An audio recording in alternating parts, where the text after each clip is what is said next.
Alright. Got an hour until the American Horror Story premiere, so I should be good to record this. Hey everyone. I am doing a new thing with the Aether Ray build, just to try it out for a little while to see how it works. The change is on the offense versus defense concept. So what I've done is I've taken disintegration and dropped it down to 1 point. I had it maxed out before. I've also taken points out of mental alacrity and I think a few out of fabric of reality. But there is a point to that, and that point is to put them into Vindictive Flame. The reason I did that is because Vindictive Flame will give you a chunk of health regen and defensive ability. But also, it'll have that nice 70% chance to stun target for 1.5 to 3 seconds. So anything that Vindictive Flame snaps that damage back to will have a potential chance to stun that target while dealing like a good chunk of fire damage to them. And you get a lot of defense out of the passive. I've also taken 1 point. I've always had a point in Blast Shield, but I've also put a point in Flame Touched and a point in Temper, because Temper, the actual ability, the actual damages are, throwaway damages. I don't need them. But the plus to armor, that tiny bit of armor, actually jumped us over 400 armor. And I think this is the highest armor I've ever had on this guy, in addition to the highest defensive ability I've ever had in this guy. And 1,000 may not seem like a lot, but it's actually quite a bit for a caster to have 1,000 defensive ability and about 400 armor. It also helps that I have Templar's leg guards on now and Desecrator treads, which makes my character look really dumb. But because he's got these big bright boots on, it just totally clashes with everything else. But ignoring that, the armor and defensive abilities provided by these are actually really nice. In addition to having bonus health on this and the physique and offensive ability and total damage on the Desecrator treads. So ultimately, I am kind of enjoying having a lot of defense built up on my Albrecht's Aether Ray character. So we're going to go run something, but I don't know what. Hey everyone, we're in the Gruesome Harvest. I decided to go after the Aetheral Amalgamation because I haven't actually killed it in a while.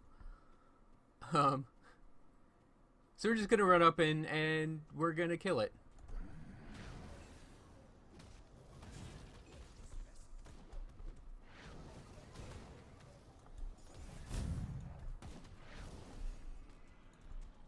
I was actually hoping to run it immediately into some melee guys. I hate scarecrows. Oh goddamn! There's a. Oh poop! I was like, oh goddamn! It's a hero, and I'm like, no, that's a Nemesis spawn.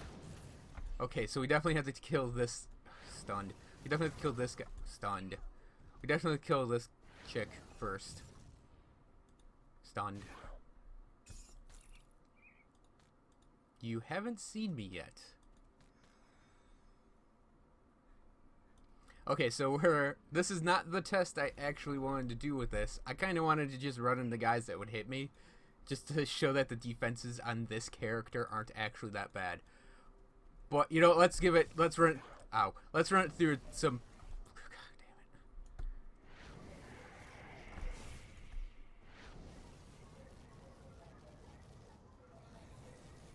So yeah, this is going to be kind of a, let's run it through the paces, put it through the paces a bit.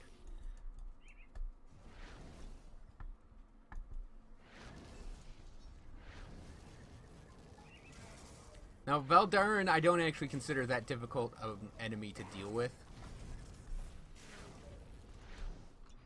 Like, he's only difficult when there's, like, crap around you that, that hoards you.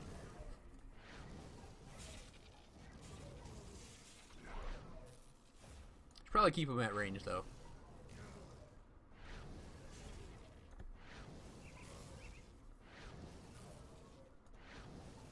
I'm actually finding this a little funny now. I mean, a little annoying, but a little funny. So, he's actually one of the easier of your Nemesis spawns to deal with.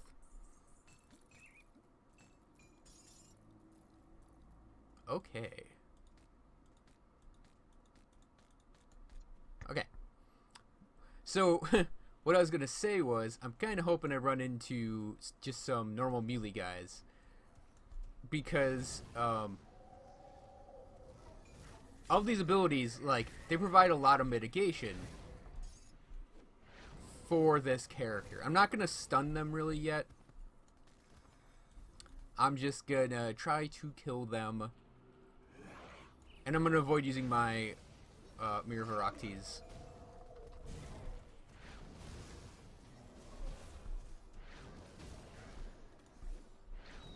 So while my Aether Ray guy right now is not what you would call a tank, he is actually quite robust compared to what he was before. So you can just let this guy run up, and it's like, yeah, it's damage, but it's like, it's not a lot of damage. And I mean, he's killing himself more than he's hurting me.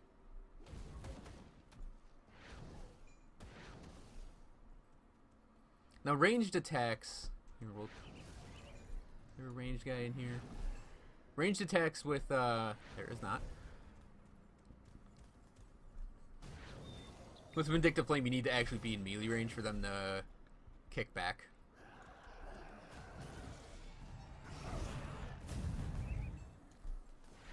Okay, there might be a good ranged guy in here. There is.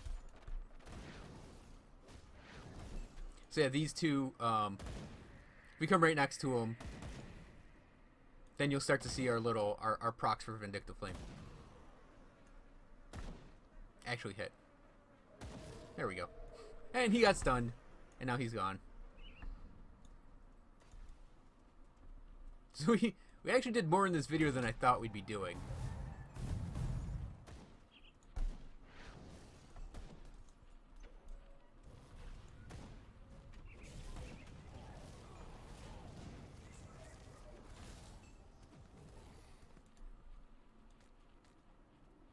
Yeah, I also kind of want to get some Aether Crystals, so that's why I'm over here.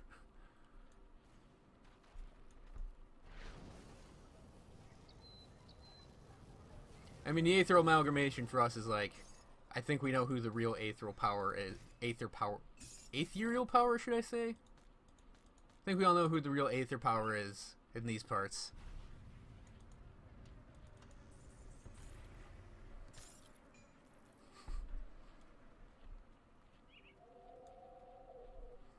So, that was an unexpected Nemesis boss. That went pretty smoothly. And, yeah, that's what I'm playing with now for Albrecht's Aether Ray. I'm considering for, whenever the next level cap happens, I'm gonna go back to Raising of Disintegration and Fabric of Reality. Maybe Mental Alacrity. And, maybe this version, this modifier for Ascandra's. But I'm also considering Flame Touched and Temper and capping off, Vindictive Flame, because they're all really solid bonuses for you defensively, if you choose to use the Aether Ray. I think that's at 13 now because I have +1 to all skills.